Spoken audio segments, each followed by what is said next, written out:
Hi friends, ನಮಸ್ಕಾರ. ನಾನು ನಿಮ್ಮ ರಮೇಶ್. ಕರ್ನಾಟಕ ತೆಲಂಗಾಣ ಬಾರ್ಡರ್ ಲೈಫ್ ಸ್ಟೈಲ್ಗೆ ನಿಮಗೆ ಸ್ವಾಗತ.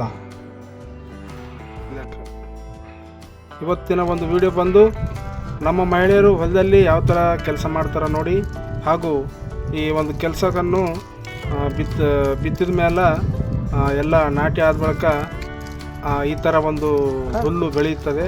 ಆ ಹುಲ್ಲನ್ನು ಕಲಿತಾರೆ ಜನರು. ಕಲಿದು ಅದನ್ನು ಸೆದೆ ತೆಗೆಯೋದು ಕೂಡ ಅಂತಾರೆ, ಇದು ನಮ್ಮ ಭಾಷೆಯಲ್ಲಿ. ಪೂರ್ತಿ ವಿಡಿಯೋ ನೋಡಿ. ತಾವು ಈ ವಿಡಿಯೋ ನೋಡಿ ಲೈಕ್ ಮಾಡಿ, ಹಾಗೆ ಶೇರ್ ಮಾಡಿ, ನನ್ನ ಚಾನಲ್ಗೆ ಸಬ್ಸ್ಕ್ರೈಬ್ ಆಗಿ. ನಮಸ್ಕಾರ.